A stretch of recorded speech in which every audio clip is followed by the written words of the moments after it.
Hey, how's it going, guys? Ancient Rune here, back with another Borderlands 3 build video, and today I'll be going over my non-DLC Zane build called 3-Tree Non-Gun. As you would think, this is a non-gun Zane build without Zane's 4th skill tree. This includes action skills, ground slams, grenades, novas, and shield effects. This uses some cool tech to maximize damage, which ends up making it one of the strongest non-DLC Zane builds. Don't forget to like the video and subscribe to the channel. The save file will be found in my Discord, which is linked down below, and I hope you guys enjoy. Alright, and for the first thing you're going to want is a weapon or clone, which I like to use a Sandhawk, and I like to go cryo for freezing with Calm Cool Collected. But for bossing, you may want an element match with like fire, corrosive, or shock. But for like mobbing, I like to use the cryo Sandhawk because freezing is good. If you have Season Pass 1, the Anarchy is also really nice. That comes from DLC 2, but again, not needed. You also have like the No Pew Pew is also really good. There's more good clone weapons that you can mess with. And then for yourself, you're going to want to get a Zeps's Eruption. This grants a debuff on its reload effect, which you can spam really well on Zane. And then we also have an Unforgiven. You can swap to this for some huge crit damage from our Spark Plug or Light Speed. But I usually just stick to the Zeps's because this debuff will apply for you and for Drone. So you're just getting big damage from both, while the Unforgiven is just applying to you since Drone doesn't crit. So having this is really good. And then you're gonna look for Terror Cryo for both of these because we use Terror in this build. And I just have a Face Puncher. This is just for ranged Terror apply if you're not able to get the Terror from melee. And then for the shields, I like to go the red suit because of immunity to radiation, which is really good for the Zeps's Eruption. What I'm hoping with this is that this can apply a decent rad dot for some rad explosions, but since it's flash, it can apply a dot to us. Otherwise, you could go corrosive and get like different type of shield. I don't have anything on here that I would really use. Maybe a snowshoe for if enemies break our shield, or a frozen heart. We don't have a way to automatically activate it, so you wouldn't want to go action skill start here. Old God if you have DLC 2. Void Rift from DLC 2 is also really good. The Messy Breakup is a fun shield that you could mess with on this build to deal some damage. But I like to go the red suit for that. And then just some Nova parts is nice. Or if your shield breaks, it applies a Nova. So melee attacks have a 25% to apply terror to yourself. We use this with the Spark Plug because it's not just melee, it's also ground slams and sliding. And the Spark Plug counts as slide damage, so this will stack terror for us. And then for the grenade, I like to go the light speed, but just any good grenade. You could use like a hex. You could also go for non-damage and just buffs like the It's Fist. It should be additive with the Zeps's Eruption, so it will be less good, but still decent utility. But I like to go to light speed. The gas skull is nice, but you can't roll the terror damage and fire rate on it. It can't come anointed. But it still benefits from terror stacks, so it's still good there.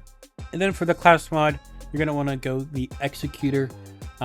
You could go a Seeing Dead here if you have DLC 1, but you don't need to since we have Calm Cool Collected. And then if you use Seeing Dead, you don't need Calm Cool Collected, and you just kind of like overspec a lot of stuff. And also it's just less damage for you. Executor here is a huge damage boost for Zane as it gives cryo damage and crit damage here, which is huge, as well as cryo efficiency. And that's just for the legendary effect, so any drop will have it. And then it has good skill rolls for having good misfortune here is just really nice. And then you just want to look for passes, which are going to be like action skill damage, splash damage radius, manufacturer crit like Jacob's crit while holding Unforgiven will help you. But I'd probably go with these passives. Splash damage will apply to your clone when it is dealing splash damage, so that's just really good there, as well as splash damage affecting your light speed. So you could also go grenade damage as a passive, but this isn't really a grenade focused build, it's just thrown from time to time.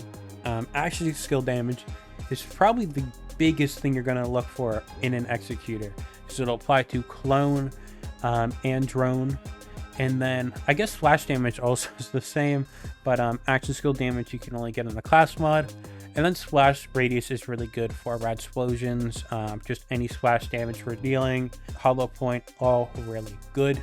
And then for the artifact, we're going to go Spark Plug Vic Rush. Ideally, you just kind of need any good spark plug with good passives, but the Vic Rush is also really good. You want to go area of effect damage in the second or third slot. This is a double roll, so it's in the second or third slot, even though it only shows 2 slots. This will give a hidden area of effect radius, which is same as splash radius and splash damage. Again, rad explosions, hollow point, anything that's splash, this will be beneficial for. And then I just go a double cryo roll. You can also go shock, just anything elemental will be really good based on what elements you're dealing with.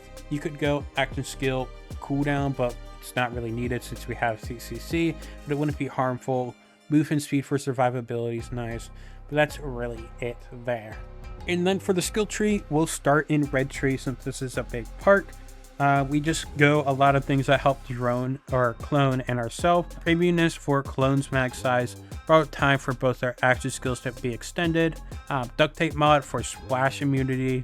That means that we could go a Cryozesis eruption and the splash damage would not hurt us, but you would be cryoed and slowed, and that's kind of annoying. Donnybrook for increasing clones damage, and health regen for clone and ourselves. Fractal Frag so clone can throw its own grenades to deal great damage. Quick Breather for clone survivability, and also great for us because when you swap with clone, it also recharges your shield, so that's just really nice. Pocket full grenades, so we keep grenades up because we're throwing grenades here. Action scale and consuming grenades via boom enhance. Old U, if we go down, we can blow up clone. Usually you don't need it because your drone or clone can kill something, but just in case, it's really good to have. Supersonic Man for movement speed, not really important here, but still very nice, so we do go with that. Movement speed's good survivability, so it's not bad. Boom enhance just is a huge boost for clone for survivability and damage. Trick of the Light is a bonus element that'll apply to us when an enemy draws aggro, so clone likes to draw aggro, so that's really good. And then Sentinel can't draw aggro, so Sentinel always has Trick of the Light active, which is really, really good. And then we have double barrel for clone getting our gun, which is the whole reason we're using clone here. Without this, clone is kind of useless at endgame for damage. Still great aggro draw for non-damage. And then for green tree, we're going down to Comco Collected to keep our action skill up, hopefully indefinitely. We go Ready for Action for shield recharge rate and delay, Rise to the Occasion for max health regen, Brain Freeze for freezing for CCC, Adrenaline, just action skill cooldown rate is nice. Don't use barriers, so we don't want any distributed denial stuff. Really expensive jacket, reduces dots in half, which is good for survivability. Refreshment for some nice lifesteal for frozen enemies. This will apply to any source of damage, while something like Salvation will only apply to gun related damage.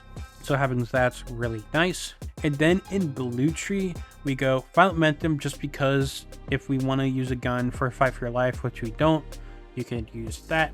You could use the Sandhawk for Fight for Your Life. That's why I have Digiclone ammo regen on here, so you could shoot it, but the anointment doesn't matter there. Cold War, just because we'll be swapping weapons a lot. The swap speed's really important. Violent Speed, movement speed, survivability. Drone Delivery, so drone can throw a grenade.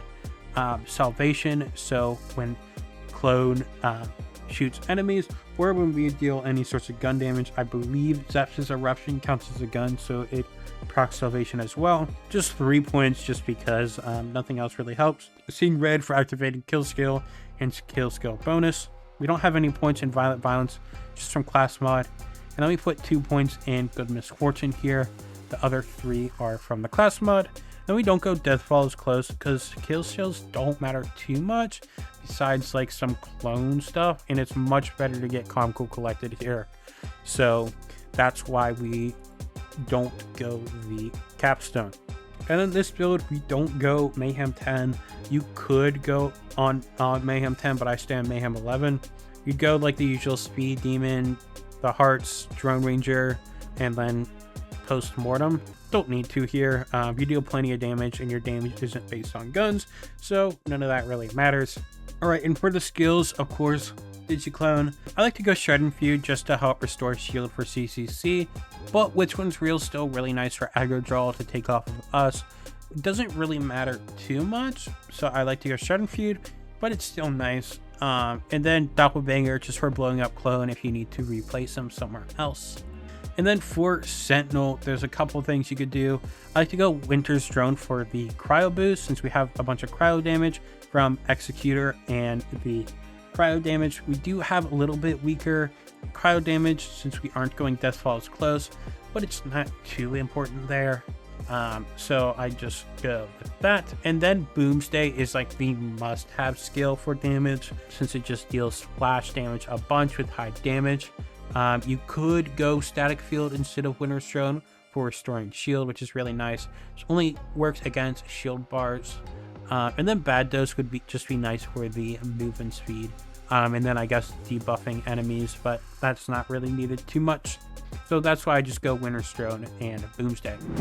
I hope you guys enjoyed the build video. This is honestly peak 3-tree Zane. Even including guns, this build clears so fast, and despite the hundreds of guns in Borderlands 3, it is not a gun game. There is some launcher stuff that is competitive, but also just doing non-gun stuff on a gun character is pretty fun. Again, you can find the save file in my Discord, which is linked down below, as well as my other socials. If you haven't, I would really appreciate it if you would like and subscribe, and I will see you guys next time. Peace.